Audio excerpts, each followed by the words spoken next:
Matt DeCiani is also holding in strong there at that number 1 car. Remember, he was our pole sitter, and he has been up in the top 10 for the majority of this thing. Chris Sabera now makes his way into the top 10 for the first time tonight, as I do believe it is go time in this stage, Brian, because with 5 laps to remain, and I think these guys are understanding exactly what they got to do. And I don't think they're just going to sit back and let Keselowski lead all 25 laps in the first stage. But I don't think right now anybody's going to be actually able to stop him, Brian. Well, ladies and gentlemen, I would like to explain what happened. My internet went out because just like last night, we were having some storm issues and the power flickered and the internet went out. So do apologize about that, but we are back to cover the race. And yeah, interesting to see. We got 5 laps to go here in this stage, but it looks like Al Keselowski kind of pulling away a little bit here, surprisingly, on Kenny Powell. But I do believe you're right. I think a lot of these guys, maybe that's what Kenny's trying to even do. Maybe he's trying to get that run. A lot of guys will do that to where they'll back off a little bit. That way they can get that almost slingshot effect from the draft. Yeah, and absolutely. The draft is alive and well here. These guys have been proving it. One thing that I was saying, I don't think you guys heard me, is these guys came in here tonight committed to make that high line work. We saw the high line kind of stall out there on Thursday night, but tonight these guys are definitely turning this into super speedway mode, Brian, and they are bumping, banging, drafting, and laughing all the way at stage 1 right here as we are now 23 laps in. I believe that the next time by, that is going to close the pits. Yeah, I do believe you're right here, and probably not going to affect a lot of these drivers, just considering, a lot of times at road courses, you do want to kind of short pit the stage. I don't know if that would be really something you'd want to do here at this track, but definitely everybody seems like they're content to stay in line right now for now. A lot of times when you see super speedways, you wait until that last lap of the stage to really make that move. So we'll have to see if anybody's trying to line something else, like line something up, maybe talking to one another. Even though you might not be on the same team, you can kind of like send that dude a message and be like, "Hey, let's go, man. Let's make a move here. We got to go." And I am surprised to see, like you were saying, everybody kind of running a little bit on the higher side. And here comes John Mullins on the inside. He's going to be trying to take a gamble here. Kenny Powell staying up on the top. It looks like Kendall LeBron's going to stick with him here. Can Mullins get this pass done? He has no help right now. And that's one of the things you desperately need at a track like this. You need to have someone to help you. And I think John Mullins might have just gave up positions because of that gamble.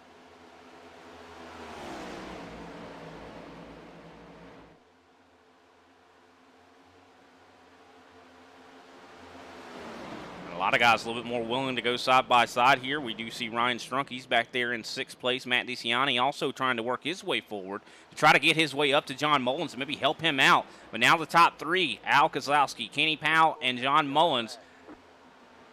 And there is the caution. Stage 1 has been completed. Al Keselowski, your Stage 1 winner, able to hold him off. I think one thing that helped him out is he had Kenny Powell there right behind him to kind of keep him a little bit kind of defended a little bit here. You always want to have somewhat of a cushion that the guys are going to be charging at you. Yeah, absolutely. But with that, since stage 1 is over, let's go ahead and take a quick step away, and maybe we'll get a chance to talk to Al Keselowski. Yeah, what an exciting stage that was.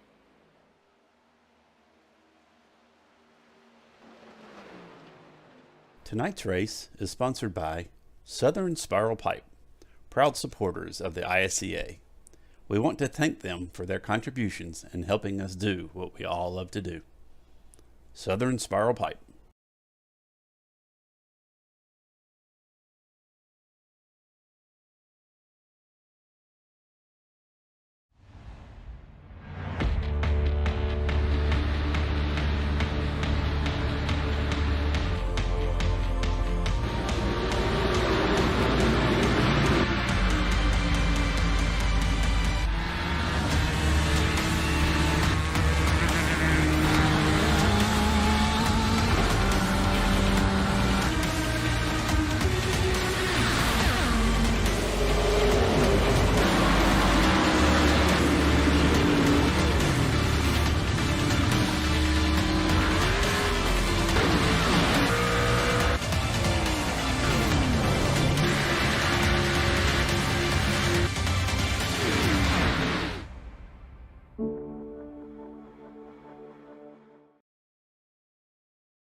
And we are back. I think, Big Al, you were kind of just mentioning something with the 27. What's going on? Yeah, it looks like the 27 car, Derek Jacobs actually blew through his pit stall. And, this is under caution, so that's something we're going to talk about. These drivers are definitely going to have to be battling those pit stalls there in order to get that valuable time there on pit road.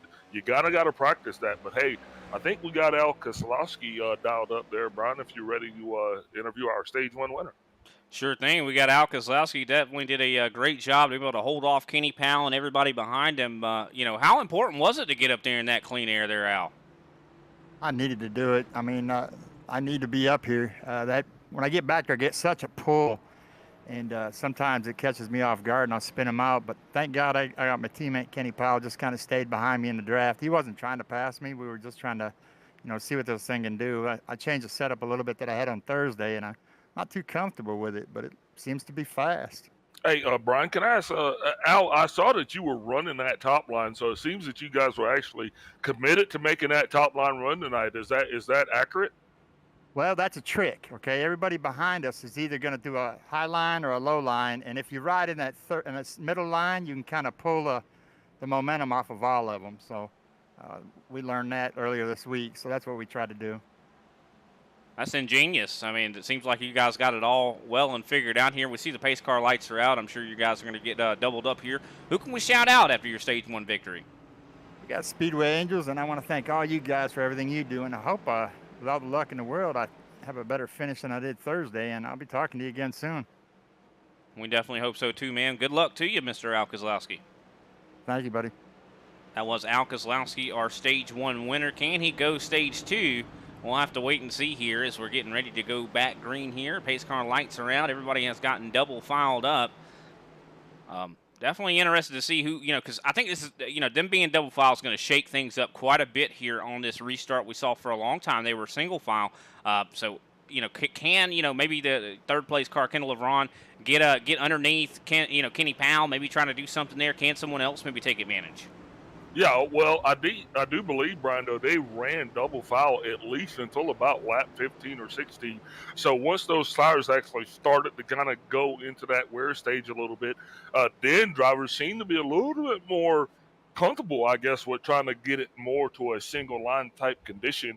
We did see a couple guys committed to trying to make that low line work, obviously trying to figure it out. Al Koslowski's going to take him through that Geico restart zone. He's not going to waste any time getting going. He's got Kenny Powell on the outside with an awesome launch for that 2-4 car.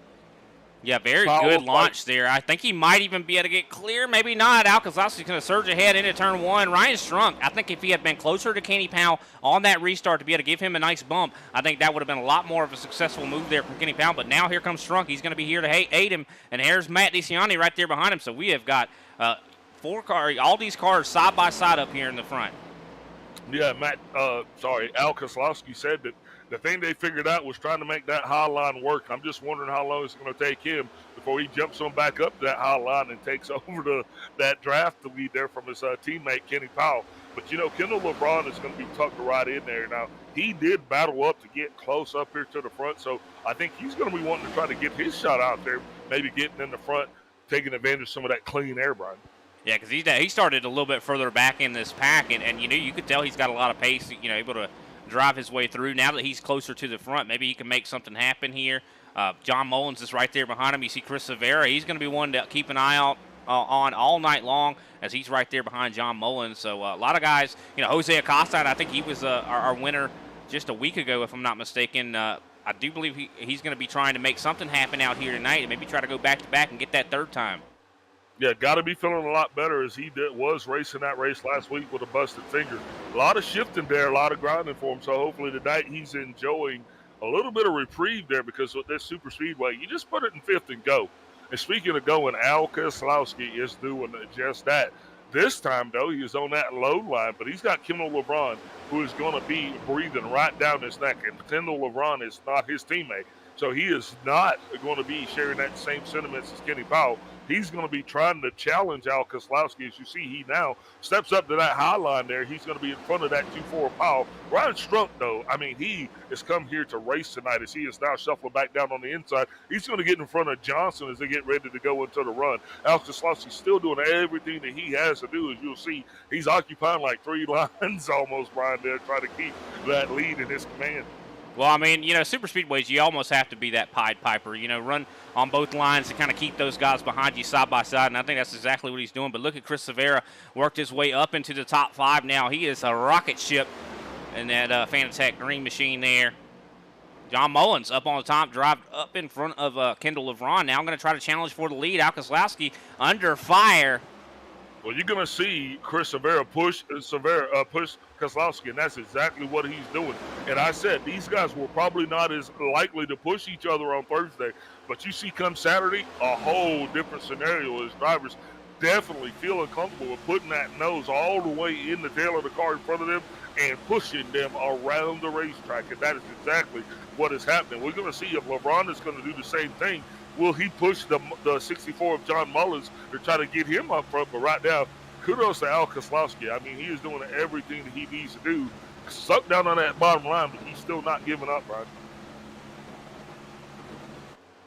He definitely is not giving up as John Mullins surges ahead up on the top side. He has enough room to get down to the bottom, but I think he's going to wait for Kendall LeBron to get clear here. That's something you see a lot at these super speedways. What a race we're seeing right now, but it looks like Al Kozlowski is going to be at a rebound here.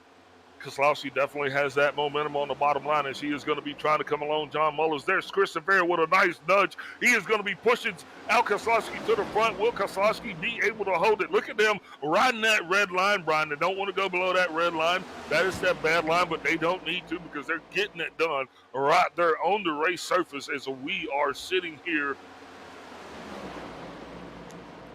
Yeah, one thing about it, too, I mean, we saw these guys, a lot of these guys racing on that Thursday series. Since then, I'm sure they have had many more opportunities to race and, get a little bit more confident in their race cars. And like you were saying, that they're a lot more willing to push here tonight. I think that comes from that confidence. Yeah, absolutely. Oh!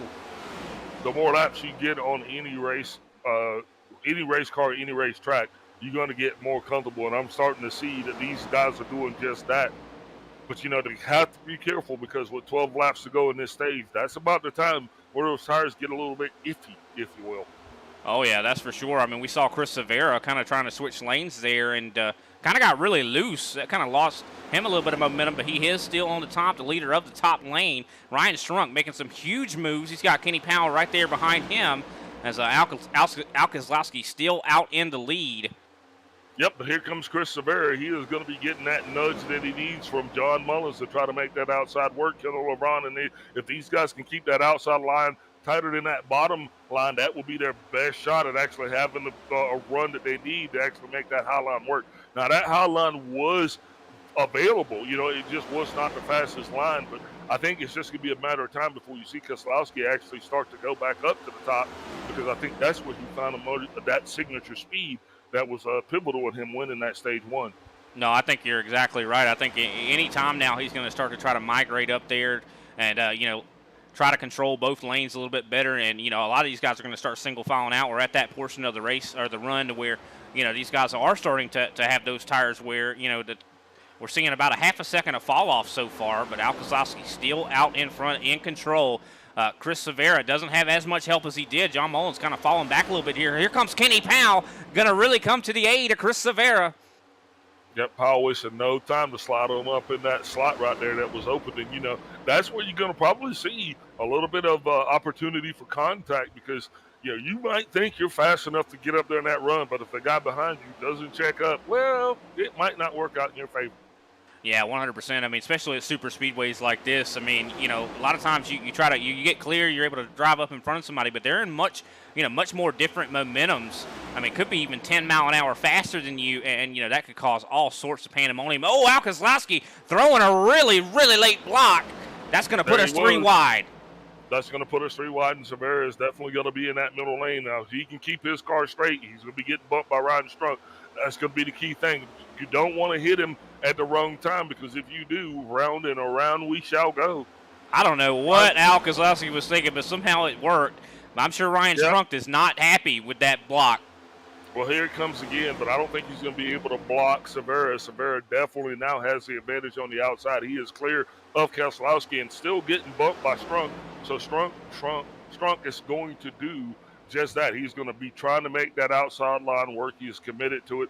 I think at this point he's going to have to commit to Severa as well. These guys are side by side. Probably not what you want to see, but hey, that's what it's going to take to get it done, as we are now 6 laps to go in this stage here before it's over, Brian. Honey, I shrunk the kids. Look at Severa, though. He is all out of sorts on the exits of these corners. You can see how loose he is getting.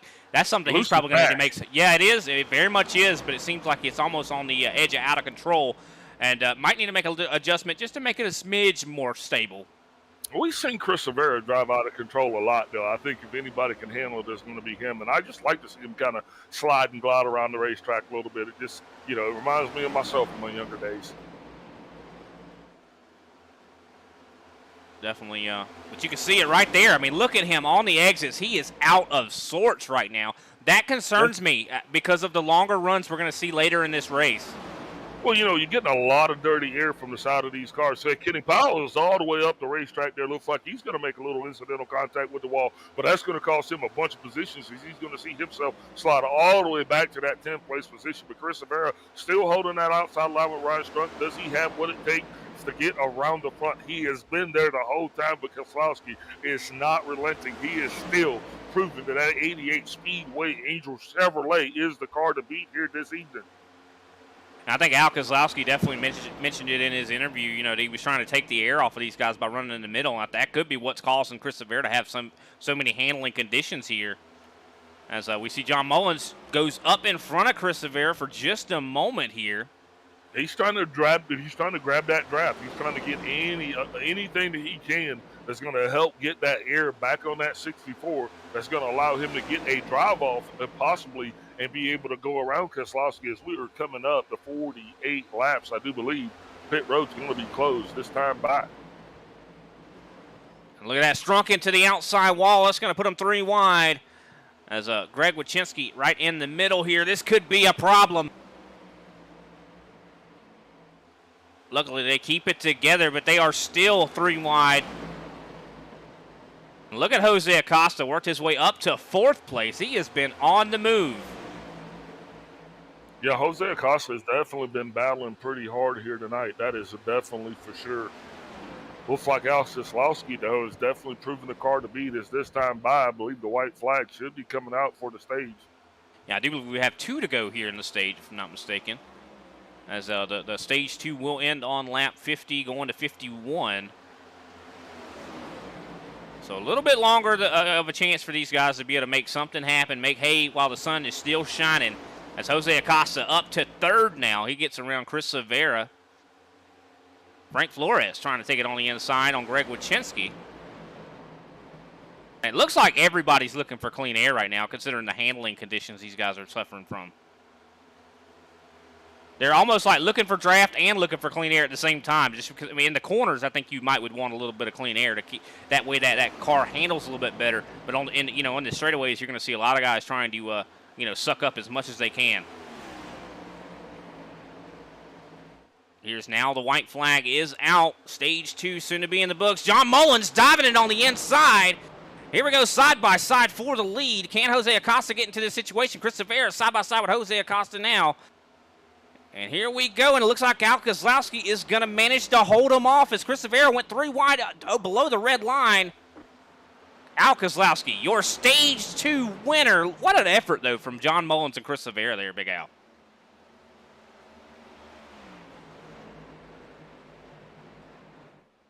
What a stage. That was very, very exciting. Had me on the edge of my seat the entire time. But Al Kozlowski still victorious, able to win back-to-back stages. Of course, this time I do believe if we have him available, maybe we could talk to John Mullins. He definitely had put a lot of effort in there to try to take that lead away. But while we are trying to work on that, we will take a quick step away, and we'll be right back, ladies and gentlemen.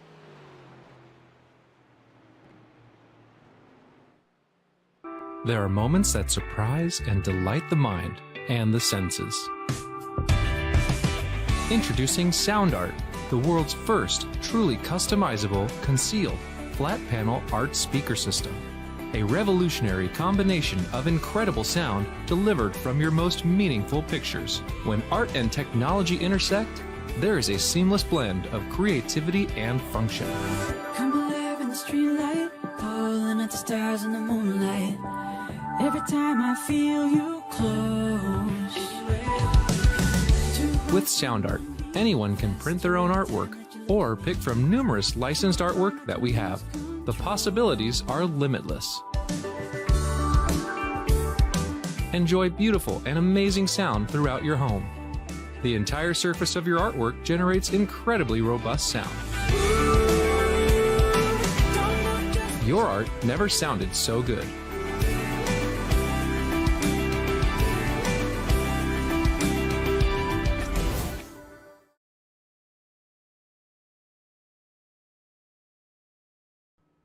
And we are back, ladies and gentlemen, and stage 2, of course, is complete. John Mullins was able to grab second place. We figured we'd go ahead and give a chat to him. Interesting story here. You're staying out, John. Could you explain why you're doing that?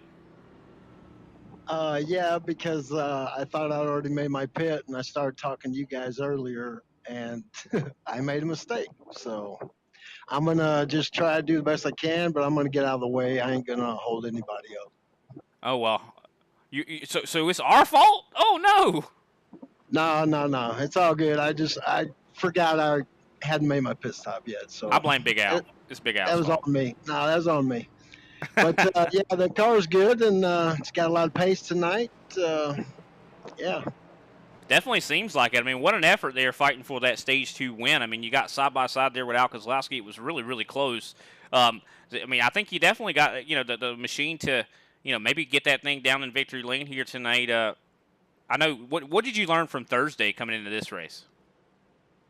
Well, Thursday I made a mistake, and I made a shock change before the race, and I kind of hurt the car. So I put that back, and the car is just fine. I just got to do my job, and I got a lot of G&G machines up here to tend with. So I'm hoping maybe Ryan or one of these other boys, Jose, might work with me because they're ganging up here. Yeah, they definitely are. And one thing is, you're going to be on older tires than these guys are, too, so your pace might not be exactly what you need. But we're going to wish you the best of luck, man. And who can we shout out before we let you get back to it? Big shout out to Weld, Ram Welding and Fabrication, please.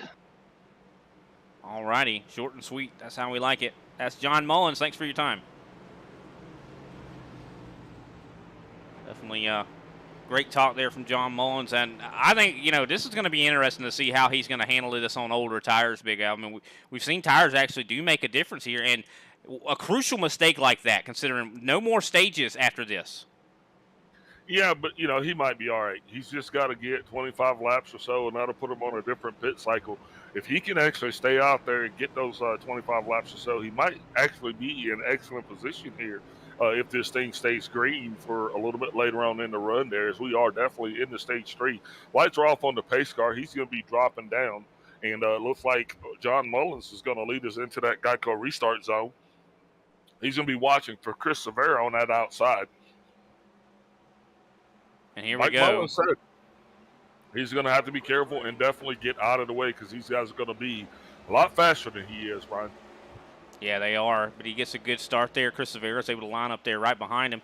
And, I think if he could probably stay out there another 25 laps. I think you're right. I don't know. That might be enough to make it to the end because, we know that 50 laps is about what you can make it on a fuel run. So you could be 100% on the money there. He could make that work, and I hope he does for his sake because, he had a fast hot rod. Of course, Al Kozlowski going to be probably in the dirty air for, some of the, he hasn't turned a lot of laps there in that dirty air. So I'm curious to see what that car is going to handle like here. He's going to have to be patient because it's going to be a lot different driving in the pack here. If he is patient, it'll be okay. Oh, the 77 are struck, now coming up on Mullins. This is what Mullins is fearing. He is fearing that run from those faster cars, hoping that he'll actually be able to prevent that 3-wide condition, and because that will cause it definitely get sporty around here. I think he's going to be praying that everybody kind of goes around him on the high side, Brian, but that is very unusual because, how many of these guys are realizing this situation. Yeah, definitely. That's for sure. But it looks like, as he said in his interview, he said he was hoping Ryan Strunk would hopefully push him along, and it looks like Strunk is doing that. So, And Kendall LeBron, though, very, very loose there up aside of him. LeBron definitely having a harder time getting by Mullins than I think he actually anticipated, but he's still got that 2-4 pile behind him. Oh, and they're going to get close there. Going to be almost 3 wide. You got to watch out for Brian Johnson. He's on the outside, Strunk on the inside. Mullins looks like he is going to actually be able to slide by those guys, and whew, that got a little close there, Brian. That it did, and I think that comes down to the old tires that John Mullins has on his car. It looks like that was kind of causing him to have a lot of handling difficulties. Yeah, he's just going to have a hard time finding that speed that these other guys are going to be getting, especially if they get a couple of laps on their tires to get them warmed up. They're going to be at their fastest, and he is still going to be kind of slowing a little bit as you see that Mullins is actually already running 31.029 as he finds himself slipping all the way out of the top 10 to 11th place. Yeah, definitely didn't take very long here as we're still side by side up here in the front. Jose Acosta trying to battle with Al Kozlowski. Of course, he is all by himself there on the top, but it looks like he's still making it work up there, surprisingly, as he's going to wait for some aid here from that top other guys that are up on the top line. You see Kenny Powell back there. It looks like Powell's thinking better of it, and he's going to go on down on that low line. Oh, wait, thinks better of it again. I think Powell right now is just trying to figure out where his car is handling the best because if you look at Kendall LeBron's car, it is still all over the place, and I don't think Powell wants to get caught up in anybody's out-of-control condition as these guys are now going to be battling to the inside of Jose Acosta. Jose Acosta being stuck out there, that lonesome eagle there on that high line, which is odd because we've seen that high line actually work the majority of the evening so far. And John Mullins has fallen all the way back to 16th place. Jose Acosta was running up on the top trying to make something happen. He's now fallen back all the way back to 9th. So definitely don't want to be by yourself. I think that's the key here. You don't want to try to make moves if you don't have help. So that's why when you're coming to these super speedways, it really is a team sport. Yeah, and you heard what John Mullins said. I think he said it best. He was surrounded by those G&G guys, and right now they are in the top 3, 1, 2, 3 G&G with Kendall LeBron and Ryan Strunk there in the middle, and then there goes another G&G car with Kenny Powell right there behind him.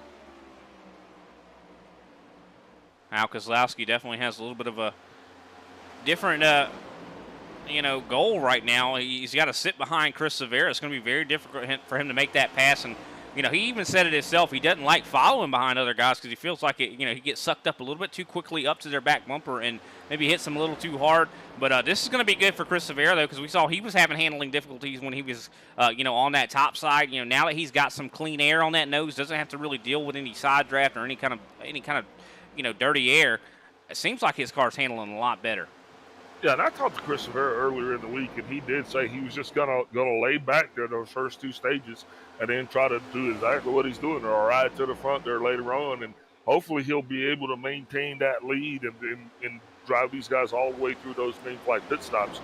Now, one thing too, if these guys are teammates, they're probably going to be thinking about pitting close to the same lap. So if we do make it to green flag pit stops, that's where we're going to be watching. We'll be seeing just how many people can actually make it in under green flag conditions, get those 4 tires in fuel, get back out, maintain their track position, and actually be able to advance without causing themselves any kind of penalties. And we've seen that happen time and time again in the races that we've called, and I don't think it's going to be any exception here tonight.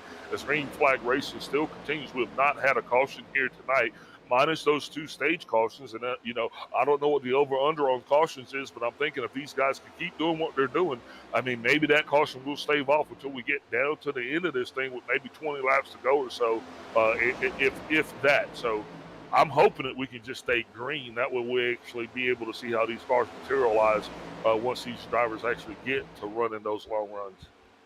And look at the top line starting to really surge ahead. Greg Wachinski now side by side. Oh, there goes Chris Severa. Spins Severa into 2 of his teammates. He got into the 4 of Brian Johnson and the 48 of Chris D. Johnson. What a good job. That is definitely not what anybody was expecting to see. Was kind of hoping it would have held off a little bit longer, Brian, but that was not to be the case. Let's take a look back at what happened because we see Kozlowski. He's just coming right there. He's going to put that nose right into Severa. And I don't know if maybe that was maybe not the right time on the track to do that, but Kozlowski didn't appear to lift at all as he just drove Severa on sideways. So those G&G guys, that is not a good look for that team, because I do believe at least 3 G&G guys were actually involved in that. Nope, Oh, actually, looks like more than that. It looks like it was going to be about 4, because Kenny Powell also got a little bit of contact there as he got shoved into that outside wall. gotta say though, what a great job from Robert Pattengale to get that thing wound up and not get into that accident. I mean, that was a close one. I think Chris Severa's car is heavily damaged. He's not even able to drive away here. Oh my Well, gosh! I mean, I don't know why Al Kozlowski would be pushing in the corner like that. That is not what you want to do.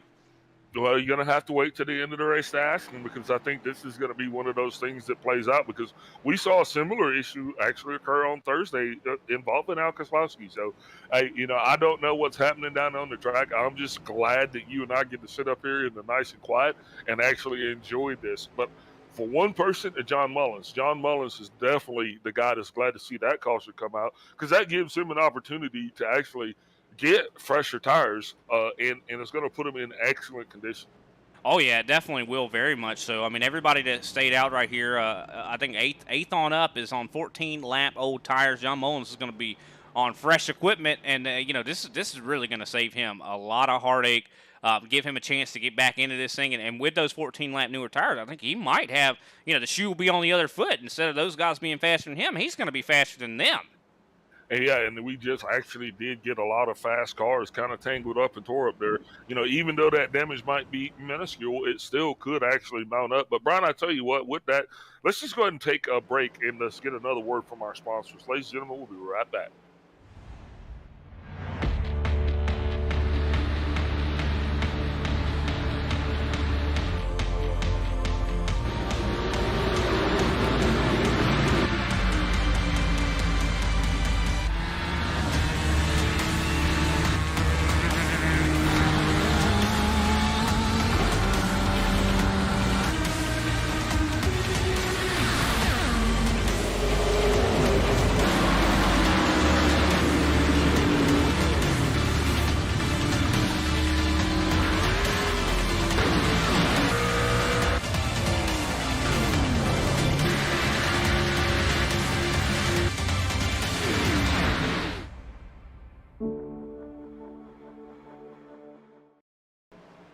And we are back, ladies and gentlemen, getting ready to go back green. Pace car lights are out. Woohoo! Definitely exciting race we have going on so far. The fireworks have definitely been shooting off here tonight. I don't know why Big Al said we haven't had a caution yet, because as soon as you said that, Big Al, you caused that caution. I know you did. I was summoning the caution gods right there. But you know what? I was just waiting on that call from NASCAR, because I do have a feeling they're going to be wanting to speak to the 88 Speedway Angels car of Al Kozlowski immediately following this event.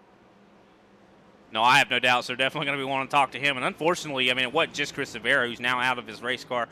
Brian Johnson also suffered a lot of damage out of that. He's 2 laps down. So you Brian definitely don't Johnson, want to take Chris out your go ahead. So let's look at that. We had Al Kozlowski got into Chris Severa, who in turn that got into the 24 Powell, the 4 of Brian, and the 48 of Chris. Green flag is getting ready to wave. Greg Wachinski's leading us into that Geico restart zone for the first time tonight. He is actually going to get his fair share of being out in front on the lead. Jose Acosta getting that start on the outside. He is going to be getting down on the inside of that 88. Here comes the 27 car, Derek Jacobs. He's also going to be pulling along that outside line. It'll be interesting to see if Al Kozlowski is actually going to be able to maintain pace. But here comes that 64 John Mullins. Don't forget, he's that guy that's on those fresh tires, and he has wasted no time trying to get that run and get that 64 back up front. He's going to fall in behind Trump, who is behind that one of Matt DeCiani. That outside line definitely looking a little bit more favorable here right now, Brian. Derek Heitman also, he's there on the bottom of the 76 machine. He's only on 3 lap old tires right now, so he's going to have himself a good time as he starts to run closer and closer to the front of this. There goes Jose. Acosta's going to be sideways. Kozlowski gets into Acosta. Those two make contact again. Jose Acosta's going to the outside. Here he comes there, still wrecking, trying to get this back under control. Kozlowski into the outside wall. That will bring out the caution. No caution as of yet. Kozlowski, huge damage on that machine. He is on the racetrack. No one coming up, though. No caution. No caution. Wow, how did we manage to stay green after all of that contact? right there, we just had cars slip sliding in every which way direction. But anyway, back to the front. Kenny Powell's now secured that second place spot. Here comes the 76 on the 27. He is going to give him a little bit of a shove. That's going to push him in to the 24 of Powell. You got to watch that push to pusher concept here, because if you do that, I'm telling you, you're going to see another situation just like the one that we just had happen. But hey, Al Koslowski, sometimes you're the windshield, sometimes you're the bug, and I think he was a bug in that situation, Brian. That he was. Unfortunate there. And, from what I saw there from Jose Acosta, I mean, it looks like I know we kind of saw Derek Heitman kind of get into the back of him. From what I saw, moments before that, I do believe Jose was out of sorts there, so that could have also played a role. Kind of was getting very loose there, probably on that because the tires, had cycled out here. But look at Derek Heitman go, as he is going to go side by side with the 5 here. Matt DeCiani is going to pull up right behind him, and here comes John Mullins. DeCiani is going to be pushing that 76. He gave him a little bit of a shove, backed off a little bit, let the 76 kind of reconfigure himself. But look at the 76 run. He has got that low line going. He has got Mullins, so they're bringing up the rear behind DeCiani. These guys definitely should have the speed to actually make this thing work, as Greg Wachinski is now going to be holding everything that he's got, trying to maintain that third place position. But here comes Mullins on the inside. Yeah, everybody that's on the bottom line right now, Derek Heitman, Matt DeCiani, and John Mullins, all three of those cars are on new tires. So I think that explains why they're so fast right now. Yeah, Heitman looks like he just kind of checked up a little bit in order to pull that one of DeCiani back into the fray, because if he's sitting there by himself with too big of a gap, there's no way he is going to be able to hold off that charge by Wachinski and Powell on the outside. But now Mullins bumps up to the top. He's going to join those G&G guys, which is an interesting move. I was thinking he was probably going to be trying to find him some dance partners, but I think he's just going to try to follow these guys' lead and just try to get on up in the third place, Brian. Yeah, I don't know why he's not going with those guys that are on newer tires on the bottom. That's what I would kind of do. But, I mean, Mullins definitely is showing a lot of pace here. I can't say that, almost some problems there as Kenny Powell gets into the back of Greg Wachinski. Luckily, they're able to keep that together. Powell is definitely going to have to stay into the back of Wachinski, because if he doesn't, exactly what's happening is going to happen. That 76 is going to get that run because he does have the fresher tires. Wachinski has got to be trying to figure out what he's going to do, because right now he is on that catbird seat. He is trying to hold his lead and make sure that he can hold off that charge. It looks like they're going to be able to do just that. Mullins now is going to be secure in that third place slot here, Brian. Yeah, great job for him. I mean, it was quite a bet. I didn't really understand why he was going with Wachinski and Powell, but now I kind of get it. I mean, it seems like he was able to push those guys along, and I'm surprised that those guys, Wachinski and Powell, they're on older tires, but they are ultra competitive right now. 15 lap older tires than the rest of the guys behind them, but they still have got a tremendous amount of pace. But you got to get your car set up for the long run, though. I mean, it's not going to do you any good if you're fast at 15. This is the time of the race where you got to be fast at 45. You can come out here, run fast for 4 or 5 laps. That's not going to get you in the broadcast booth at the end of the race. That's just going to get you slipping on back into the field. As Powell now finds himself off the pace, he is going to be coming down, shut the door there on the 64 of Mullins, and that's going to cause a big checkup on that inside line there. Here comes the outside fray. Yeah, almost with a 3-wide condition there.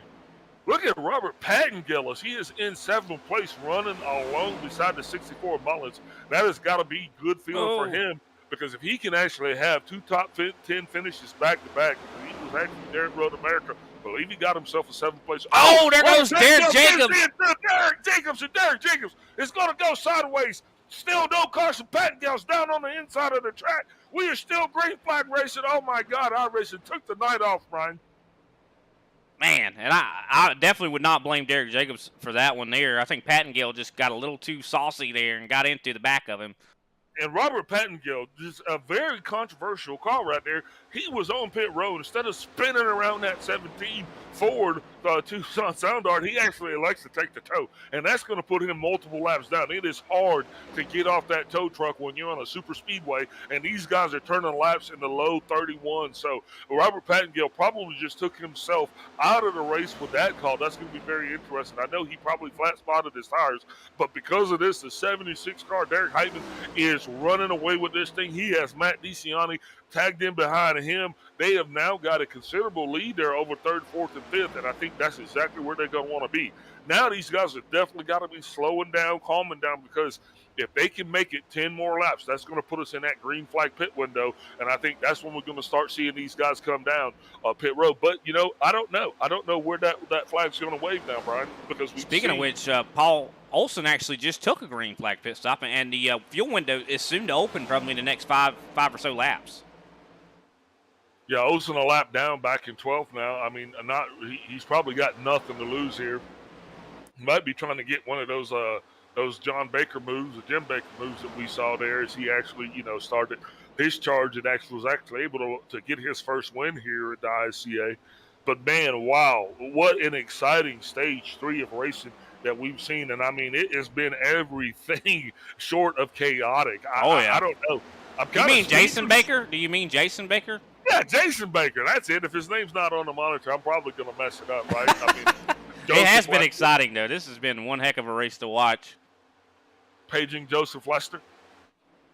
Oh, yeah. I mean, I know I mess them up, too. I just was making sure that's who you were talking about. That way the audience knew.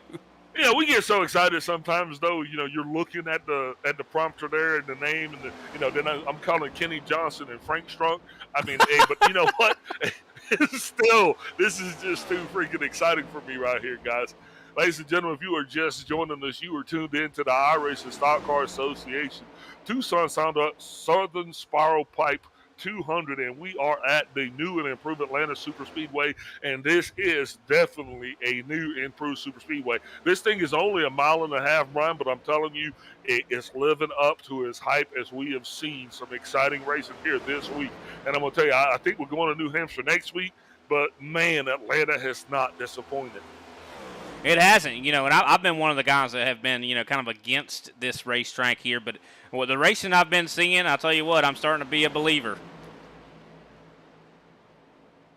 Greg Wyszynski trying to hold on to third here. Kenny Powell and Chris Johnson, all three of those guys on a little bit of older tires. Oh, no, I'm sorry. Chris Johnson is actually on the same amount of tires as Derek Heitman and Matt DeCiani. But those guys definitely still holding on very well here as we have quite a spread going on right now because of those accidents that did not cause cautions. I mean, that has got to be a heartbreaker for the guys that, probably could have used that caution.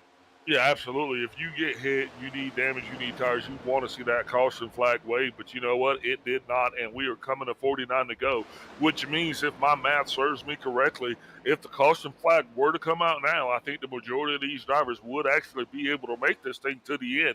So, I mean, if not, they're definitely going to be in that window where they would definitely risk it for the biscuit, Brian, because, I mean, it's go time, and I'm so excited for those guys that are still running up front here. Derek Heitman, Matt DeCiani, Greg Wyszynski, Kenny Powell in 4th, Chris D. Johnson in 5th, Frank Flores in 6th, Ryan Strunk in 7th, Jose Acosta in 8th, John Mullins now in 9th, Gary Adamson rounds out the top 10 with Derek Jacobs right there at 11 cars. Those are the 11 cars that are currently on the lead lap. We got Kendall LeBron being shown some 1 lap down with Paul Olsen 5 laps down. So this race is continuing on. These guys are racing to the end of this thing. Still not over. Don't think we're done with green flag pit stops, and possibly, Brian, I think we might even have the makings for maybe a late race caution, maybe not.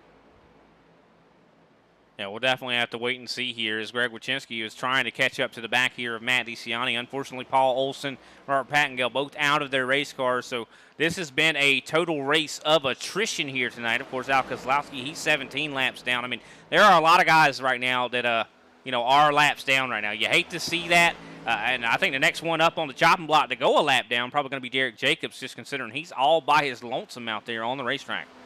Yeah, that is a miserable place to be, man, when you're just sitting there with nobody to help you, and the only help that you can see coming your way is that horde behind you that are not your friend. They're literally coming to put you a lap down, and they're going to make your race a long one. But you know what? Derek Heitman, if he keeps doing what he's doing and he can actually get in there and manage his green flag pit stops, right now he has got the fastest car in the top 10 with the exception of Matt DeCiani, who is a two-time winner, I do believe, here in this Saturday Tucson Sound Art Cup. Yeah, definitely a very fast machine there from these two, and that would definitely be his first win if he's able to get it. But then, as we mentioned it all the time, green flag pit stops, that is a whole nother ball game. You know, you could pit under yellow and make a mistake and still be able to find yourself on the lead lap. But if you make a mistake under green flag pit stops, let's say you get a speeding penalty, you miss your box, anything like that, that adds up to time on the racetrack and could put you a lap down.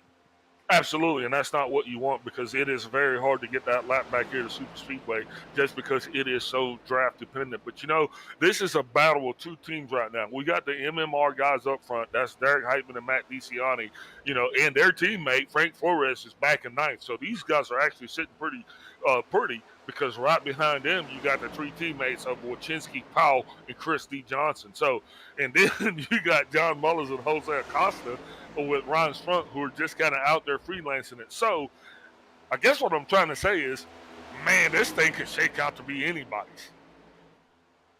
Oh, it definitely could, especially depending on, you know, if you make a mistake here. I mean, definitely going to be key here. We see John Mullins also has made some passes back. He's now up to 6th place as Jose Acosta side by side with Ryan Strunk. This is back here 6th, 7th, and 8th as they are battling still back here on the racetrack, even though they are, I do believe, 6 seconds, over 6 seconds, almost 7 seconds back from the leader.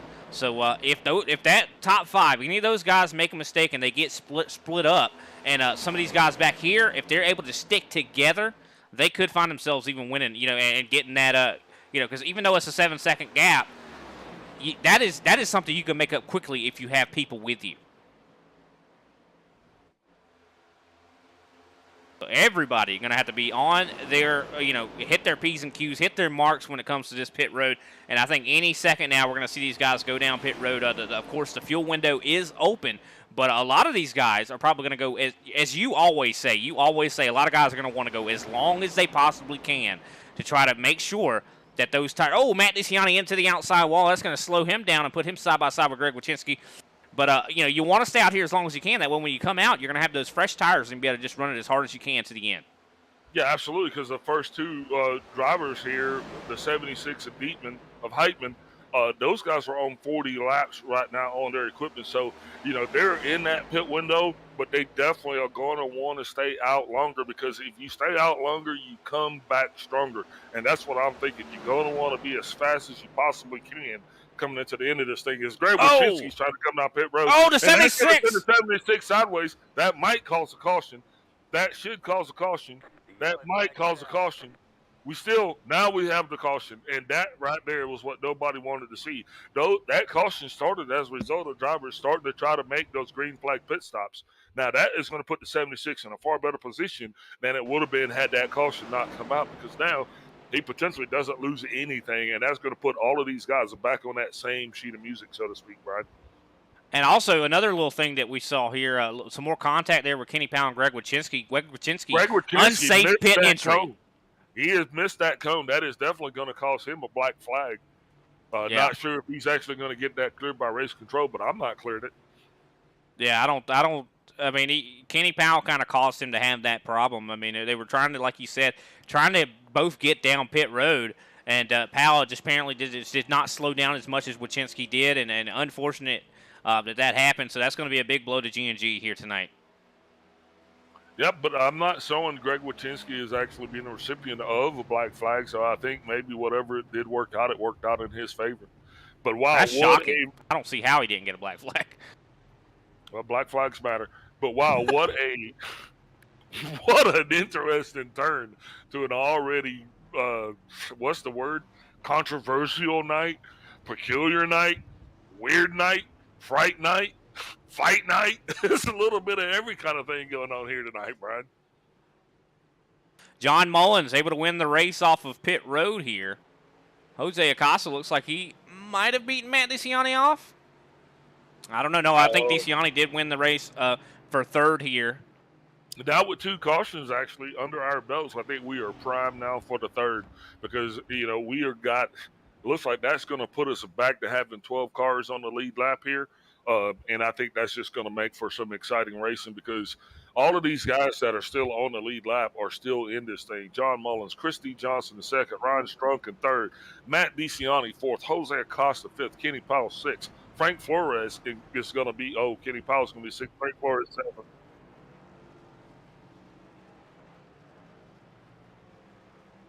Did Chris Johnson get a penalty? Chris Johnson does have a speeding penalty. He is letting everybody go by him, so it looks like he has definitely been dealt a major blow here under those pit stops there. Unfortunate to see that. But Brian, I do say this. Chris D. Johnson has a fast car, so going to the back might be a godsend. It might be a silver lining in that cloud, because that's going to allow him to actually get a very good view of this thing unfolding in front of him. You know, he's probably going to be safer starting in the back of this pack than he would be up front, because I'm going to tell you what's going to happen.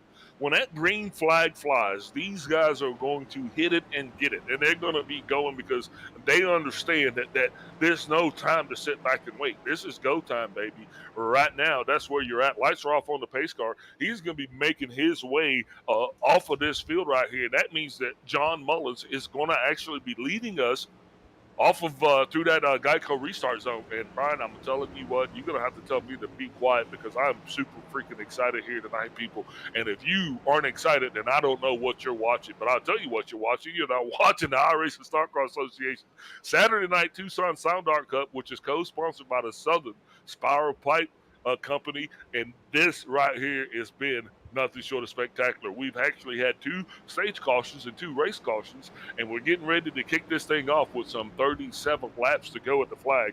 And guys, I'm telling you, I don't see it slowing down. No, I think that caution might even have been a good thing. I mean, because we saw a lot of those accidents that happened earlier, you know, and no caution, you know, was as a result of those accidents, and it spread the field out quite a bit. This is going to allow a lot of guys to get right back up into this action, and this is going to make this anybody's game. Pace car down pit road. They're entering the Geico restart zone. Green flag. Back out in the air. John Mullins in the best seat in the house. And also, we'll see Chris Severa is actually being shown in 15th place, just 1 lap down. So I don't think you might be able to count him out yet either, Brian. Oh, some 18 laps down. My bad. And side by side for the lead, Ryan Strunk making his presence known out here as he's got Jose Acosta right there behind him. See Kenny Powell, he's right there in 5th, even though he was involved in some accidents here tonight. Seems like he has not lost any pace. But Ryan Strunk, huge moves up on the top side. Jose Acosta trying to go back-to-back here, try to get himself another victory. We'll be watching that 8-car Frank Flores, as he seems to be out of sorts, not sure what he's got going on. But he's definitely going to have to dial that car in, man, and figure out how to get it running. Otherwise, I think he might be moved out of the way here pretty soon. Could definitely be the case. Ryan Strunk now in control on the top side. He can go. Now he's going to try to do exactly what Al Kozlowski was doing earlier, try to control this field. But he goes down to the bottom, and that's going to give Jose Acosta a chance here at the lead himself. And Jose Acosta has been waiting on this opportunity. He has been waiting all night to get that 42 John Deere Chevrolet up front, and that is exactly what he is going to do now as he becomes, got to be our 7th race leader here so far tonight. Mullins, though, trying to figure out where he's going as he runs out of room there. That's going to limit his decisions. Kenny Powell now coming along the outside of Jose Acosta. He's going to want to try to lead this thing for the first time tonight, getting that gas and go Toyota Camry up front, but he is being pushed by Derek Heitman as well. Heitman's probably going to be looking to try to go down on the inside to try to take that spot away from Kenny Powell, but Powell right now got that thing in the wind. Ryan Strunk, though, up high still as Acosta is trying to make that low line work. Not sure just how long he's going to stick with it, but he's got John Mullins behind him. And here comes the Johnson twins up top, the 4 and the 48 on the outside as well. They're trying to close that gap to Matt DeCiani. Wow, we got a lot of racing going on all the way around, and that top pack is definitely tighter than it's been all night here with some 33 laps to go in this thing. Yeah, surprised to see Derek Heitman. I mean, we saw him have that big spin there that kind of brought the caution out. You know, he's already back up here in 2nd place, so he's definitely proven that he has got him a fast ride and definitely going to be, you know, loving the help that he's got from Matt DeCiani. But Kenny Powell is an obstacle for him right now as Ryan Strunk on the bottom here with Jose Acosta. You see John Mullins trying to figure out something, and you know, you mentioned it, Chris Johnson had that problem. He had that, you know, speeding penalty. Now he's back up in the top 10 trying to work his way forward. Yeah, because the good thing for him, he only had an end-of-line penalty, which means, you know, you just go to the end of the longest line, and he did that, worked out in his favor, and he is still battling along as he's at that 48 now post, and he is trying to back his way into the top 5 here, Brian. Yeah, definitely trying to do everything he can here as Kenny Powell out front in control of this race, but for how long?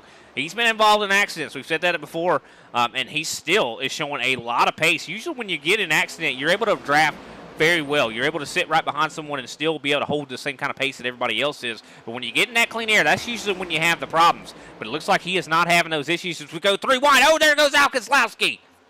4 wide right here, Chris man. Severa just turned Al Kozlowski.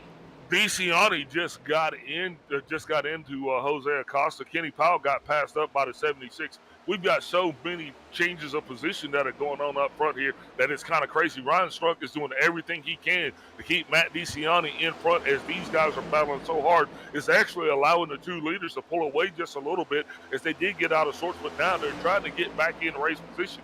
John Mullins now being on the bottom. I think we're seeing that high line is working way too hard here, way too strong here tonight, Brian. That is the story I think we're telling. But one person trying to make it work, Jose Acosta. He's still down there trying to battle. Now he's going to be trying to get up along Kenny Powell, but he is having a lot of conditions there, not quite being able to get that arc that he needs to keep that 42 up to pace out of the turns. Yeah, I think he needs to be on the top here. I think that's where the groove is right now. I think a lot of guys are struggling on the bottom right now. As this track has changed and rubber has gotten laid down there, I do believe we just saw Brian Johnson just drop back a little bit there. Probably getting a little too serious for a lot of these guys. I mean, I think the way I'm watching this racing, if I was in this pack right now, I would be wanting to get. I would want to have no part of this. I'm going to tell you, I'd probably be trying to get a little bit of distance away from that 42 because right now, I mean, he is on the bottom line, but he is having the biggest woes, I think. And I'm not saying anything against Jose Acosta. We know this guy's an awesome racer. I'm just saying tonight his car is very tight on that low line right there, and that's going to allow that 28 of Kimmel LeBron to go ahead and slide by him. If Jose Acosta wants to stay in the top 10, he's going to need to get some help. But here comes Wachinski, and he's got Frank Flores also trying to pull up behind these guys to make that bottom line work. But top line just driving away. That they are. And Kendall LeBron was a lap down earlier, so I bet he was happy to see that caution to get back on that lead lap as we see Derek Heitman in control of this thing. For how long? Al Kozlowski back on the racetrack after he was turned by Chris Severa. Not sure exactly what the story is with that. We're not going to assume anything, but I'm sure the admins at the end of this race are definitely going to be clarifying on what exactly happened there. So I think we got an interesting story we're going to get told here after this race, Big Al. I think we're going to need a bigger hauler. I think we got so many people coming that we're going to need a bigger hauler. We're going to need a NASCAR condo for this meeting. This is going to be scary, though, because Al Kozlowski, he's right in front of the field. Okay, smart call there. Very respectful for Al Kozlowski to get out of the way here. Here comes Jose Acosta. He is coming down on that inside. He is not relented from the inside. He has been committed to make the inside line work. He now has Gary Adamson up behind him. Gary Adamson is going to be there committed with him along with Frank Flores, and they got the 27 car, Derek Jacobs. So I think now we're getting ready to see some nice racing here side by side. Hey, guess what, Brian? 25 laps to go. That's the length of the first stage. So these guys now are sitting there looking and they're saying, man, I remember, looks like the 76 and the 42 going to make a little bit of incidental contact. 42 is still going to be wheeling it around the 76, and the 42 are going to be battling for that lead. Jose Acosta, he's doing everything in his power to try to get up front. The 76 not letting it happen. He's got Kenny Powell's going to be coming up on his backside. Powell committed to the high side as well. Look at Matt DeCiani. He's done pushed up to the high side. He was running actually a little bit low for a while there. But wow, look at this side by side there, Brian. Can you call this any better than that? No, definitely not. And surprised, too. I mean, because we were just talking about it. Jose Acosta was struggling on the bottom, but it seems like, his determination to make that bottom groove work really paid off. Yeah, they got old Molasses Mouth excited up in here tonight. Greg Wachinski into the outside wall, but he's able to keep that thing together as Derek Heitman kind of pulling away a little bit here. That's not what you want to do in a Super Speedway. As soon as you start pulling away, that's when the rest of the guys are going to be pulling up on you 10 mile an hour faster. But it looks like Derek is going to be able to still take control of this race as now we don't have many laps left to go, that's for sure. Yeah, he is probably definitely lifting just a little bit to let Powell kind of pull back up on him. He's just got to be certain that Powell doesn't try to dive down to the inside. because if Powell does come up on him with a run and he dives down to the inside, it's going to be interesting to see where DeCiani goes. If DeCiani goes with Powell, that could spell big problems for the 76 and Derek Heitman. But, man, I'm going to give this guy kudos because he is coming in here tonight with this Saturday night series in the ISCA, and he is definitely showing that he is capable of running up front, safe and clean, and leading the field as well. Yeah, he is definitely going after a win, trying to send a message to everybody out there. Of course, we're 18 laps on these tires right now, so definitely going to start to see these guys have a lot more handling woes as we continue. And Yep, I think Derek Heitman definitely seemed like his car didn't handle very good on the long run. So I'm curious if it's going to, if he's maybe made some adjustments to fix that. Well, a lot of drivers were probably in there struggling and shuffling to make adjustments. But like you said, they got 19 laps on their tires. It's going to be 20 laps to go. This thing is a very, very volatile situation. And I'm going to tell you, this is playing hot potato with a grenade. No telling where this thing is going to end up tonight. I think we're not done seeing cautions because these guys are very, very racy here coming up with 20 laps to go. And it's going to be anybody's shootout. Jose Acosta, though, still down there on the bottom trying to make it work.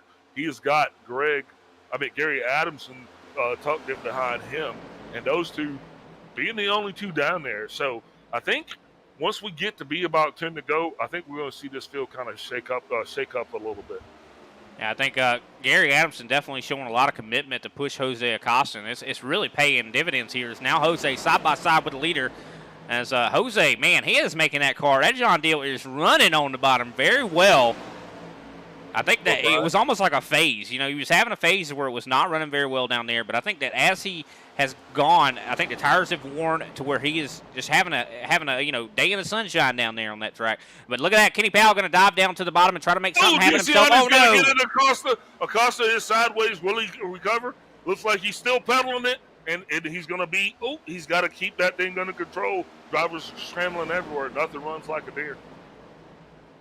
Man, I'm surprised he kept that thing, going. And somebody else just had a problem. I think it was Frank Flores.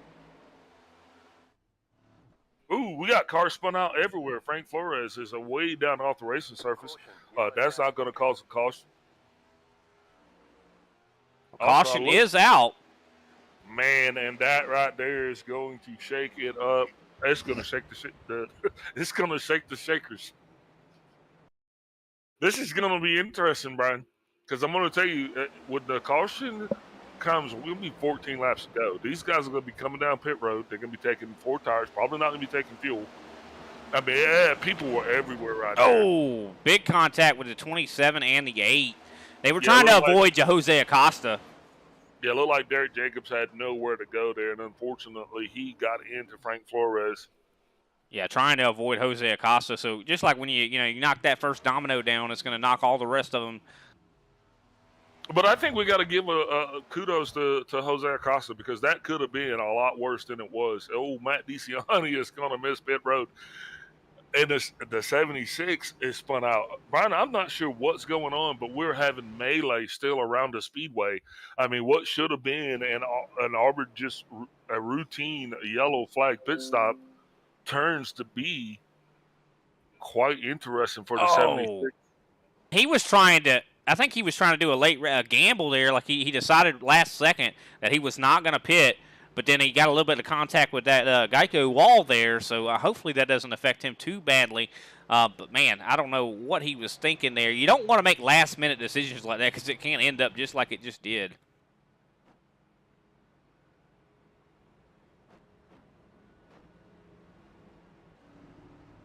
And that is going to give Derek Heitman the lead. Of course, he did have to lock those tires. Oh, what is Paul Olsen doing? Now, what is going on? What is happening here tonight? I think somebody has gone down to pit road and filled their water bottles with dum-dums. I don't know what these guys are doing here tonight. See, Paul Olsen, let's see exactly. How did this happen? I think he was the lucky dog, I do believe. You see that he's trying to get that lap back, but he must have been in the wrong gear, and when he applied the gas pedal, it just kind of caused him to go around, and Then he takes a toe. And then That's he got to be takes the embarrassing. toe. That's got to be embarrassing. That is going to be detrimental. I mean, guys, the toes are not your friend here. I mean, that is definitely the case. But Paul Olson is some 14 laps down, so it's not really going to cause that much of an effect on him. But he did make arbitrary contact with the leader. But what I was going to say before all of that chaos ensued was the situation that we got brewing here is very unique because we're going to be some 13 laps to go when this thing goes green, right, Brian? Am I right on that? Yeah, I do believe so. Actually, yeah, I think it's actually going to be 14 to go. But Derek Perfect. Heidman, I think he did get a little bit of damage on that front end. And also, the top 3 right now are all on 24-lap old tires. Yeah. That's the point that I was going to make. It just kind of got belabored by the calamity that was ensuing on the racetrack. But the top 3 are on old tires, and I don't know that can't be the right call because we know just how fast these cars can be. And, I don't know. I'm saying you go back in there and you get it as close back to your Q setup as you can because you only got to run 14 laps on this thing. And with no tape, it's not going to overheat. The only thing you're possibly going to risk is wearing your tires out a little sooner. Yeah, they don't have a chance to go down pit road now, though, because the pace car lights are out. We're getting ready to go back green here. So, yeah, I think hindsight's always 20/20. I think those guys made a huge mistake. Everybody behind them on the new tires is going to be much faster. But we'll have to wait and see. I mean, can they hold on? I mean, they might be able to. It could be a possibility. I don't know. Well, with 23 laps on their tires, we saw this already happen. We witnessed what happened to John Mullins. He went from 1st to 14th and then 16th right there in a very short span of just 4 laps. So with that, though, I think it's going to be another opportunity for cautions to come out as the pace car is down. The 76 is leading us to that Geico restart zone. He has got 2 car links on the 1 car. He is definitely going to take advantage of that, get going. Kendall LeBron and the 1 are going to be side by side, trying to figure out what their status is going to be. The 77 is going to be trying to get down to the inside, but he's trying to look like to figure out which line is going to be the faster. I don't think there's going to be one right now just because the leader is on old tires, and here comes the rest of the field. Powell right now. Both lanes are blocked by old tires right now. As Powell's in the middle, 3 wide. Absolutely, and that is not Kenny Powell's fault. That is just a byproduct of the fact that he is so much faster than the 28 of LeBron right now. And here comes Jose Acosta, who's going to make it 3 wide with Powell in the middle. Powell comes down on LeBron. They make contact. LeBron actually able to keep control of his car. The 79 car still out in the lead as everything in the back is just going to pure crap. Here comes Ryan Strunk on the inside. He's on new tires also. He's going to have Jose Acosta drafting up to him. What a bang from Acosta there on the back of the 77. That's not the kind of a push you need. I think that's the kind of push that equals the damage for one or the other. Acosta's still running very fast. His car just needs to get free right now, and I think he's being held up by the 77, just not being able to get around him. He's going to get bumped from the 28 by behind. Guys, this is going crazy up front. It's the 76 and the 1 on old tires are still leading this thing. Chris D. Johnson, the first car on fresh tires, trying to figure out just how he's going to be able to get around him. Now, I think his best shot is going to be at some point to get down in that bottom line there, try to use the momentum that they're having, but he thinks better of it, stays up top, tucked in behind that 1 in the 76. Brian, I mean, this thing is getting ready to come down to 10 to go. 11 laps to go, 10 laps to go on this thing right here once we get to the line. Here comes Greg Wachinski. He's on the bottom. He's also on newer tires. He ditches his friend Chris Johnson there, and now Ryan Strunk right there behind him. Jose Acosta, can they make something happen on these newer tires?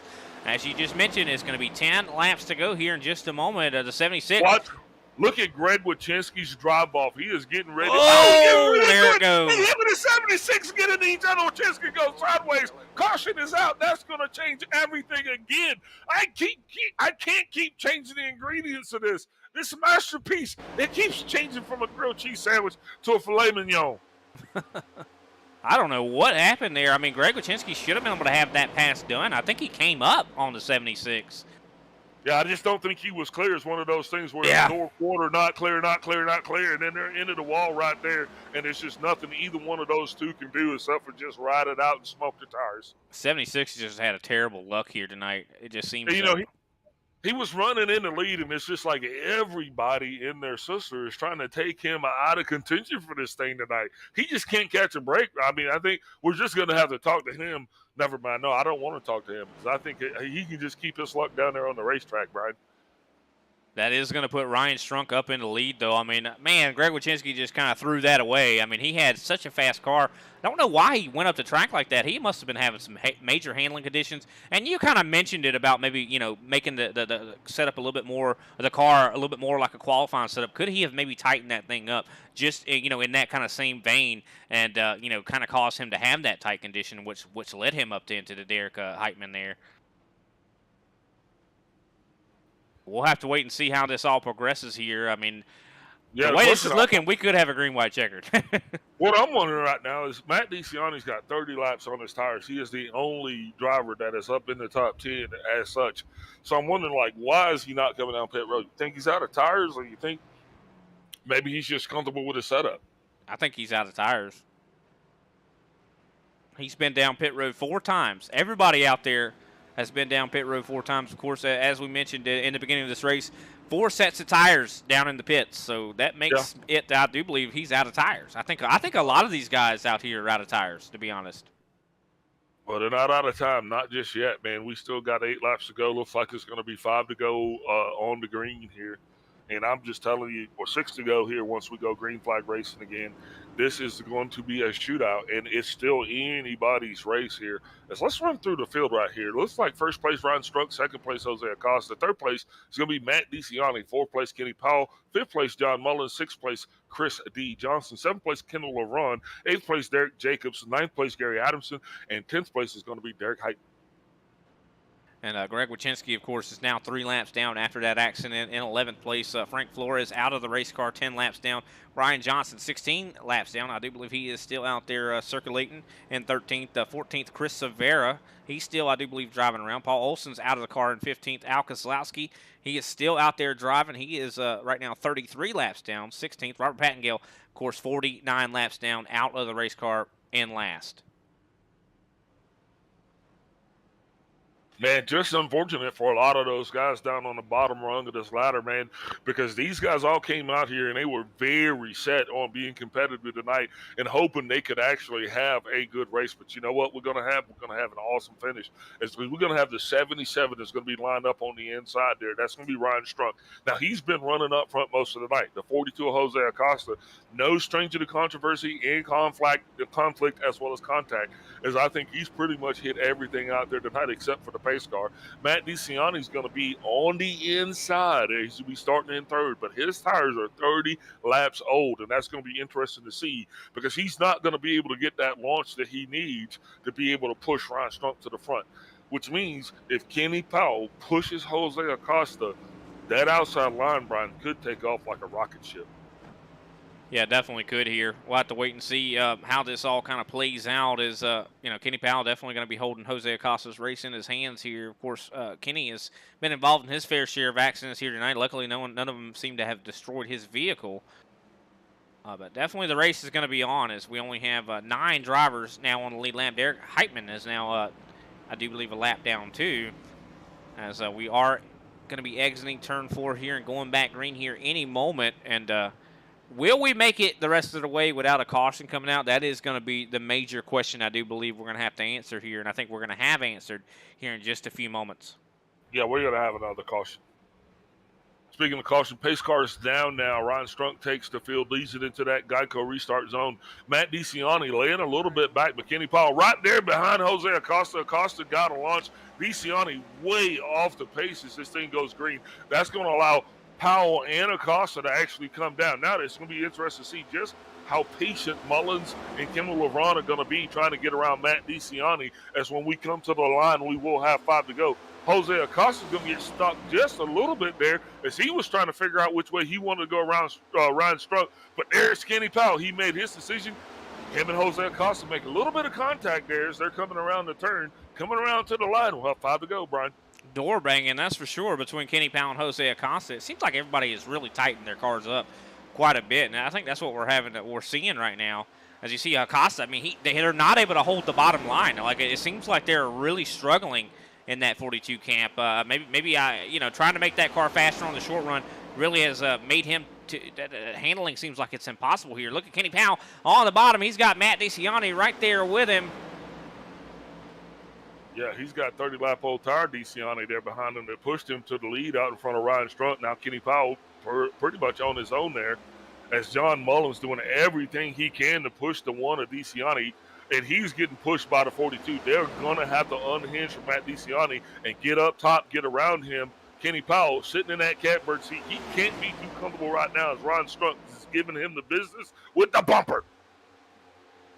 Yeah, I'm surprised at how good Matt DeCiani is right now on those older tires. Also, you got to keep him. Strunk now high coming up around the outside of Powell. This is going to be a drag race as they come to the line.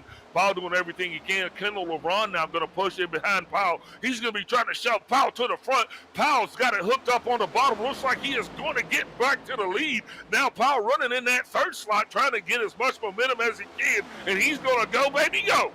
Also, got to keep in mind, Kendall LeBron. Oh, he gets turned. LeBron, extra stage left with Jose Acosta getting into Matt DeCiani. Caution is going to come out. That means it will be a green and white checker. Not what Kenny Powell wanted to see at all, because if that thing would have stayed green, I think he would have had that flag waving out his car window. But let's look and see what happened.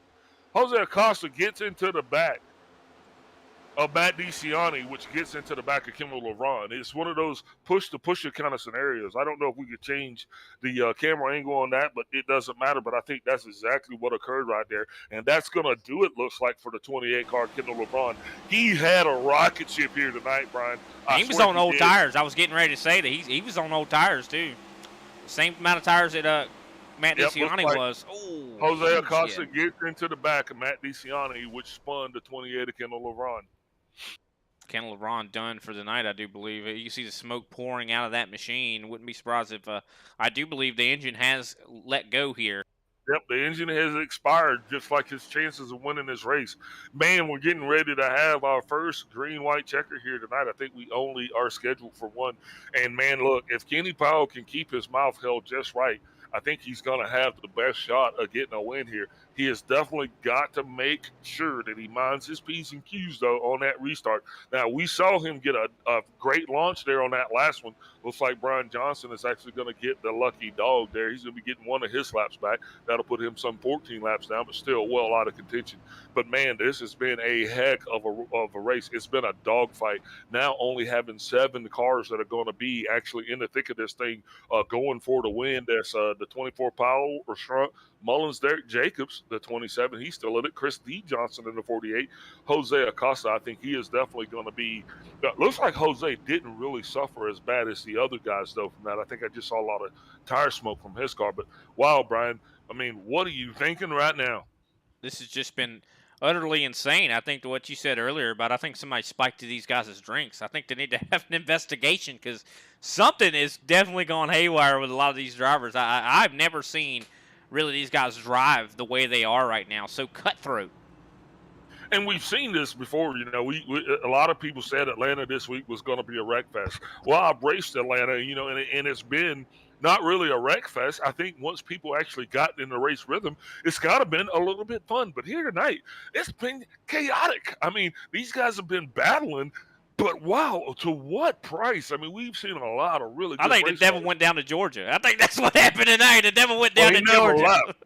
Remember, I don't think he ever left Georgia, to be honest with you. I've been to Georgia, and I'm going to think the devil's still there. He's definitely here at this track here at Atlanta Motor Speedway, that's for sure. He's definitely making it slick, slick. Looks like Powell's going to elect to take the high line. No, I don't think he can do that, can he? I don't think he can, but it looks like he is going to be doing exactly that. Very interesting decision here from Kenny Powell. I mean, I know that there's not a choose rule. I think that maybe the leader can choose. We just don't see a lot of it. Well, I think the leader has made his choices. He is going to be taking the high line for the first time tonight. Lights are off on the pace car, ladies and gentlemen. Thank you for tuning in to tonight's broadcast of the Tucson Sound Art Southern Spiral Pipe 200 here at the Atlanta Super Speedway, and it has been nothing short of spectacular for those of you just joining us. We are getting ready to go for what I believe is going to be our first attempt at a green-white checker, Brian.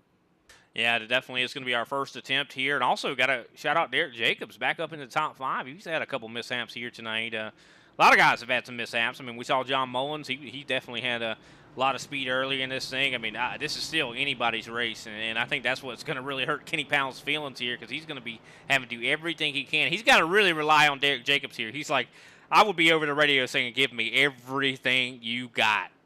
And here comes that 42 right back into the fray as Jose Acosta is lining up in fifth place. Kenny Powell now, pace car is off. Kenny Powell leading us to that Geico restart zone. And here we go, the green flag back out in the air. He buffed the start. He goosed it. Now side by side for the lead. That was not a good call there. That's going to put pandemonium into the field as Powell is going to be doing everything in his power, you best believe, to get up alongside of Ryan Strunk. They are doing it. This is a drag race, ladies and gentlemen. If they said they didn't have drag racing and iRacing, they're wrong because here comes John Mullins to make it 3 wide, and these guys are going into the turn. It's going to be anybody who's got nothing to lose here. Contact. The flag will end the race. Chris D. Johnson outside bumping and banging with Ryan Strunk. They're still bumping and banging. Strunk now goes in. Now Johnson's going to be pushing on the back of Mullins, and Powell's got to be loving this in his back window because he has got the white flags going to be coming out. Here comes Mullins. He's going to go and give bumper to Powell. Now he's going to come down on the inside. Powell still has it. Powell has to keep this car running as he's probably going to be closing the door and getting a little close. He's got to get that side draft. And there's his teammate, Chris Johnson, in that 48 Southern Spiral Pipe. He is going to be coming to push his teammate to the wind as Kenny Powell is definitely taking the lead coming around the turn. And Kenny Powell going to be your winner for the Southern Spiral. Takes it home. Wow. Looks like Jose Acosta and John Mullins were knotted up at the line. Who are they going to give it to? We're going to have to wait on the official results for that one. John Mullins going to be our third place finisher. What a race. Surprised they made it to green there. I thought they were going to easily, it looked like there was a lot of precarious situations where they were going to end up wrecking, but our field has been set here. Kenny Powell has not won in a long, long time, and finally he goes back to victory lane. Chris Johnson going to finish second here. John Mullins in third. Jose Acosta's in fourth. Fifth place is going to belong to Ryan Strunk. Sixth place, Gary Adamson. Seventh place, Derek Jacobs. Eighth place, Matt DeCiani. Ninth place, Kendall Levron. And rounding out our top 10, Derek Heitman, 10 laps down. Yep, that's going to put Greg Wachinski 13 laps down in 11th. Brian Johnson in 12th. Chris Severa actually 18 laps down in 13th. Frank Flores 20 laps down in 14th. Paul Osen is going to be there in 15th. He's going to be shown some 34 laps down. Al Keselowski is going to be 43 laps down in 16th. And Robert Pattengale is going to be bringing out the end of the field. What an exciting race. Ladies and gentlemen, please stay with us. We're going to take another brief break here, get a word from our sponsors, and we'll be right back with our post-race coverage. There are moments that surprise and delight the mind and the senses. Introducing SoundArt, the world's first truly customizable, concealed, flat panel art speaker system. A revolutionary combination of incredible sound delivered from your most meaningful pictures. When art and technology intersect, there is a seamless blend of creativity and function. I'm alive in the streetlight, pulling at the stars in the moonlight. Every time I feel you close.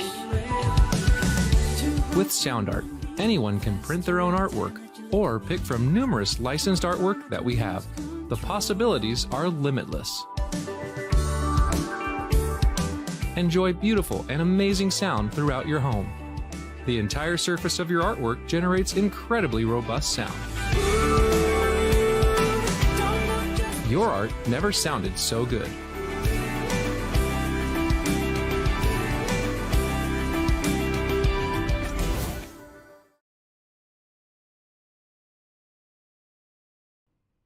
And we are back, ladies and gentlemen, for our post-race show for the Southern Spiral Pipe 200 here at Atlanta Super Speedway. And what an exciting race that we, were able to witness here tonight. I mean, man, I think this race was even more exciting than the Thursday one, to be honest with you. And that's saying something because that was a very exciting race itself. Of course, we're out now, joined in the booth by John Mullins, our third-place finisher. We talked to him earlier. We know you made that mistake where you didn't pit, but it seemed like it was able to work itself out. You had a lot of pace out here tonight. What does this finish do for your confidence level? It does a lot to get a couple podiums in a row. Like I said, my health was a big thing, but I'm feeling good, and hopefully we'll keep this 64 car up front. It was a lot of fun tonight. I know a lot of people don't like Atlanta, but man, I sure like it. Yeah, I think fun is a relative term to it. Probably a lot of people. I don't think a lot of people probably feel the exact same way as you do, but you definitely look like you had fun out there, and we had fun calling it. That's for sure, man. I mean, the high banks of Atlanta is definitely starting to grow on me. You know, I like the old version, but I'm telling you, this one is definitely starting to grow. Do you think that? Are you sad to see this one go? Uh, yeah, I mean, not really. I've had a good week all the way around in the A Opens and in the league, so I'm ready to start testing already for Loudon and get tuning on that car. Yeah, I was just getting ready to ask you. That was going to be my next question. You know, New Hampshire. Or do you think that you're historically good at that track? Yeah, I like that track. As long as I can get a decent car under me, I should definitely compete in the top 10 next week. No problem. Well, I'll tell you what, might even find yourself on the podium again, just considering, you know, with the momentum you're going to have after tonight. Great job to you. Who can we shout out after your third place finish? Definitely, you guys in the booth, Mr. Kenny Powell for the league, all our league sponsors. You definitely got to thank them for helping us out. My own sponsor, and just the whole league, man. I really enjoy racing here. Well, we definitely enjoy having you, and we'll see you next time there, John Mullins. All right, buddy. We'll see you. That was John Mullins, our third place finisher here on the night. I do believe Big Al is standing by with our second place finisher, Chris Johnson, who had that speeding penalty and still fought his way back. You're waiting here, Big Al, with Chris. Mr. Johnson is Big Al in the booth. You got me? Roger.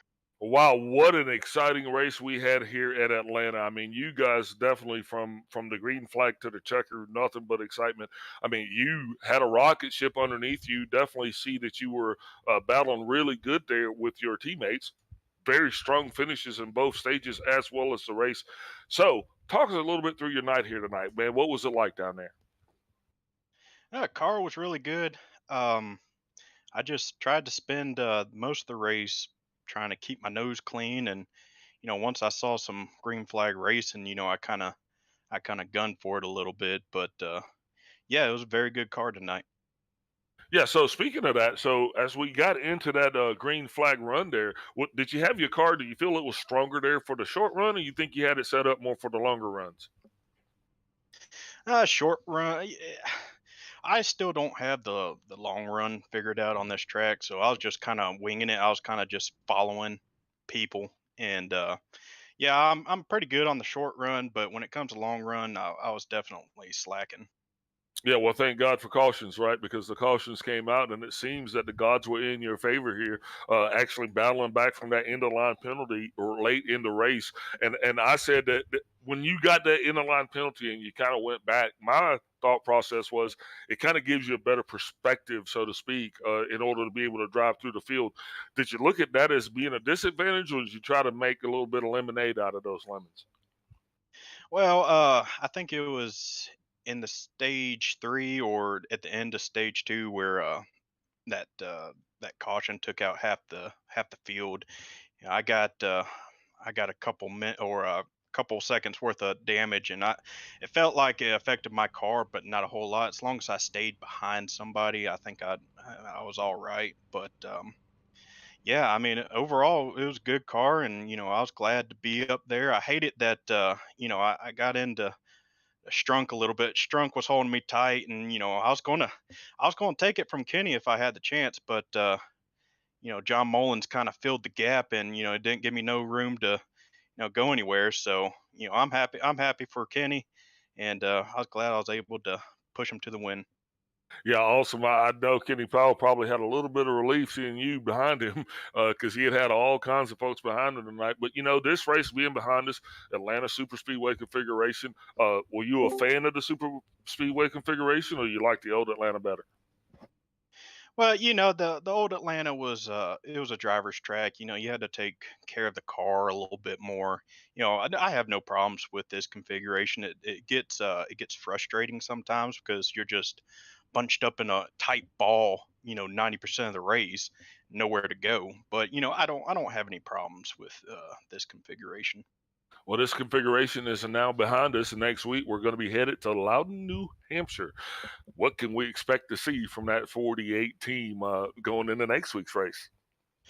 Hopefully, a podium sitting car. New Hampshire has always been pretty good to me, and our team will get together, put up something, and we'll expect to see G&G up there in the podium spots. Yeah, well, congratulations to you, sir, for bringing it home second place tonight, and that's got to be very good for your primary sponsor, Southern Spiral Pipe, as they were the co-sponsors of the races tonight here. But who would you like to shout out to? Of course, Tucson Sound Art, Butt Kicker, Southern Spiral Pipe, ISCA, and of course all of y'all up in the booth and my team G&G. Well, sir, we really appreciate your time, and congratulations again on a second place finish. Glad to have you back, and we'll see you next week. Thank you, sir. That was our second place finisher, Chris Johnson. Next up, going to be a man that we do not get to talk to a lot up here in the booth, Kenny Powell. How long has it been since you've been to Victory Lane? You got to be ecstatic. Yeah, definitely ecstatic. I think I got one this season, or at least in the Super Cup Series for Saturday. So hadn't been so long. Got one, but man, it feels good to have another one. Yeah, it definitely does have to feel good. I mean, I know you were involved in a lot of a little bit of accidents out there, got a little bit of damage on that race car, but you still were holding strong in that Toyota. What was the key to your victory here tonight? Just missing all the havoc and the mess. Man, what a fight! What a battle! Aggressive driving, cars flying everywhere. This is the craziest race I've raced in quite a long time, if not the craziest. I think there was something in the water. Glad I avoided it all. I think there was something in the water. Did y'all spike the water tonight? Because that's what it looked like. Man, tension's like a short track tonight. Yeah, it was definitely very exciting to watch, that's for sure. And I'm sure you guys have a lot to look over after this event, that's for sure. But, Atlanta Super Speedway definitely treated you right. Are you glad to see it in the rear view, or would you rather try to do it again? Maybe even try to do a retry on that Thursday race. I like short tracks. I like mid tracks. I like the super speedways. So I'm kind of taking a liking to it. I do. I like it. So glad it's here. Glad it's done. Glad I won. But yeah, we'll look forward to next week. New Hampshire's good to me too. So we'll see what happens. Well, I know tonight's night's race got to be good for you, though, because I mean I know you were trying to work your way up through the points, so this is definitely going to be very big on that for sure. Excellent work to you, man. And you mentioned New Hampshire, so you feel like that's going to be a good track for you? Yeah, I think so. It historically is. So haven't run there, yet again in this car, and started work on the setup. That starts tonight. So we'll get to work on it and see what happens. Just a note on tonight. I'm actually super proud of my setup tonight. It was my setup, through and through. It wasn't a paid or bought for setup, so I massaged it and won with it. So that's actually another proud mark on the night. Yeah, that definitely that's got to feel like elevated even more, when you build that setup yourself and you take that thing to victory lane. I mean, great job to you, man. Who can we shout out after a sweet victory like this? Definitely the encouragement and of all my team. We swap setups and everybody tries everything out, and it's just a good encouragement to keep it going. And so thank them, thank Tucson Sound Art for helping out with the series. Definitely couldn't do it without them. Couldn't do it without you guys in the booth. And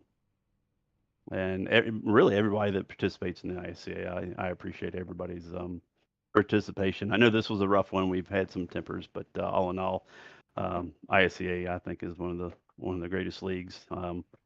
We've just got some bumpy roads right here in the last couple of races, but we'll get through it. Yeah, I was just you're just gonna need a bigger hauler, as Big Al said earlier. You're gonna have a lot of people in that thing. You're gonna need a NASCAR condo for all these conversations, right? You might need to go ahead and take some of these guys to church so they can do some confessionals. Whew. But we appreciate your time, Kenny. Congratulations on that victory. How are you going to celebrate it before we let you go? I have to thank my pusher, Chris Johnson. I have to say this too. Looking on the second to last restart, or maybe even last restart, I'm not sure exactly which one it was now. But looking in the mirror, trying to figure out who my teammates were, where they were at, who my pushers were going to be, how I kind of wanted the end of the race to go. And I saw Chris behind me. I was like, I see you behind me, and I'm glad you're there, but I just don't know because I know he had older tires. And so I just don't know if you're going to be there when I need you. And he showed up. So I owe him a beer, a whiskey, whatever he wants. There you go. And surprised to see tires matter so much this racetrack, but we definitely appreciate your time, Kenny, and we'll talk with you later.